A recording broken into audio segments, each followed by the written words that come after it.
vocês a missão palotina de Pemba, Moçambique, na África.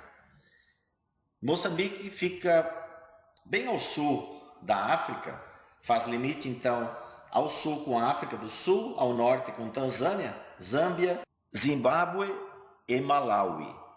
Fica bem próximo à ilha de Madagascar, a leste da África. São várias províncias, Maputo, Gaza, Inhambane, Sofala, Manica, Zambésia, Nampula, Niassa, Tete e Cabo Delgado. Então, bem lá ao norte é onde fica a nossa província. Todo o estado, Cabo Delgado, é uma diocese única, onde o bispo é brasileiro, Luiz Fernando Lisboa. O país de Moçambique ficou independente de Portugal, porque era colônia de Portugal, assim como o Brasil foi colônia de Portugal, apenas em 1975, onde aqui no Brasil vai completar 200 anos de independência de Portugal, Moçambique só ficou independente há 40 e poucos anos. Não foi uma independência tranquila. Foi através de guerras, de um bom tempo. Depois, 3 anos após a Guerra de Independência, teve a Guerra Civil interna, que durou 16 anos. Então, se formos ver, Moçambique tem muito pouco tempo de independência. Antigamente, então, os missionários moravam em missões. Havia a igreja, havia a casa paroquial, a casa das irmãs, hospital, escolas, olaria, marcenaria. Era uma pequena cidade, muito bem organizadas. E nós podemos ver aqui, então, essas ruínas. Fica a 9 quilômetros da nossa casa, da sede da paróquia de Namuno. Hoje está apenas a igreja que funciona e a casa das irmãs. Estamos revitalizando alguns armazéns e aos poucos queremos reconstruir esta casa que será a nossa casa futuramente. Somos em 2 padres, Padre Heriberto Schwambach e eu, Padre Pedrinho Secrete. E mais 4 irmãs, 3 africanas e mais uma brasileira. E a partir deste ano, de março em diante, virá conosco também o primeiro padre moçambicano palotino ordenado, que se chama Padre Eusébio.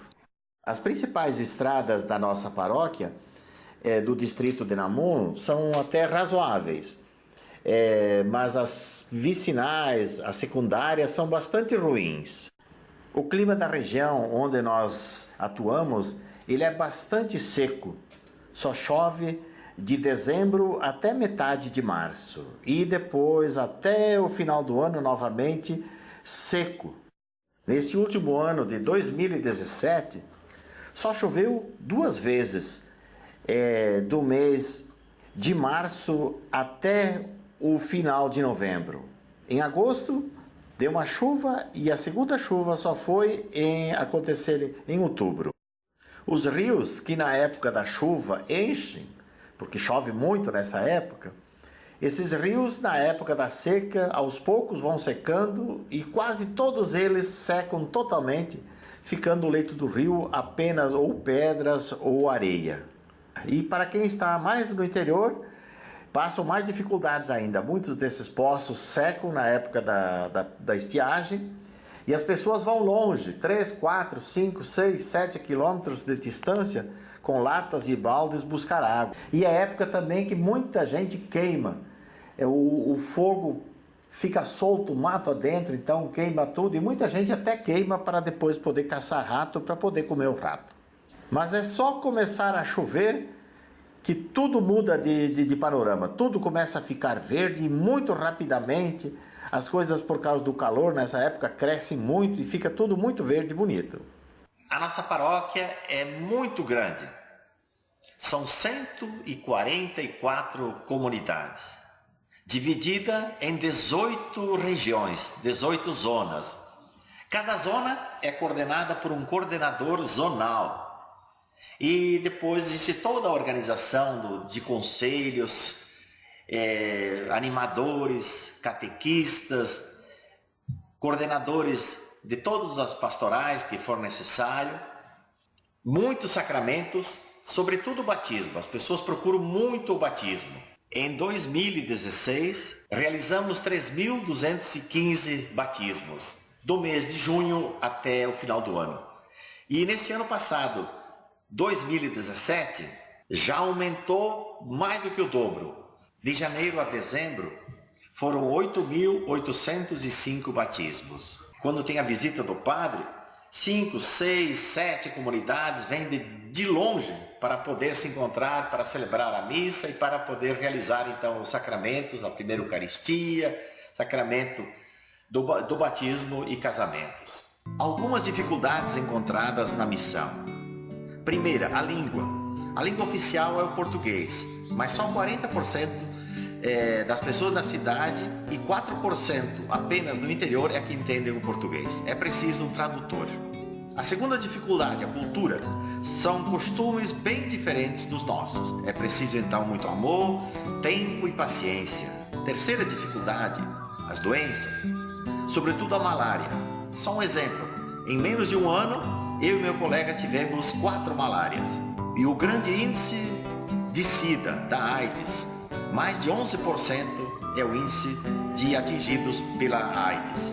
Quarta, alimentação. A alimentação é pouca, pobre em nutrientes. A quinta dificuldade são as estradas. Elas são precárias e em tempos de chuvas quase acabam. A sexta dificuldade é a seca. A estiagem é muito longa. 3 meses e meio apenas de chuvas e 8 meses e meio de seca. A sétima dificuldade, a escola. Há pouco interesse e a escolaridade é muito fraca. Oitava dificuldade, o dinheiro. É o que menos se encontra. Uma paróquia de 144 comunidades não movimenta um salário mínimo. O povo não tem dinheiro. A nona e última, a corrupção. Ela é generalizada e os mais pobres são os que mais sofrem. O nosso santo fundador, São Vicente Pallotti, não cansava de dizer para todos os cristãos que todo batizado é um missionário. E o nosso querido Papa Francisco também muitas vezes tem repetido que temos que ser uma igreja em saída, uma igreja que olha para fora, uma igreja que vai para a rua, uma igreja que vai ao encontro das pessoas mais necessitadas, do doente, daquela pessoa que é esquecida, do fraco, do pobre. Então, todos nós somos chamados, convidados a ser missionários, a sermos apóstolos de Jesus, porque nós nascemos não para nós, nós nascemos para o outro. Então, eu convido a você, se um dia despertar em você a vontade de ser um missionário, seja missionário onde você está. Seja num lugar pobre, seja num colégio, seja num lugar com mais recursos, seja um missionário de Jesus. Abra o coração para as necessidades que está à tua volta. Mas lá, na nossa região, seria muito importante que pessoas que quisessem fazer um trabalho voluntário em todas as áreas, área da educação, área de saúde, em todas as áreas há lugar e espaço para poder atuar. Portanto, eu acredito firmemente que a minha missão é semear, os outros colherão.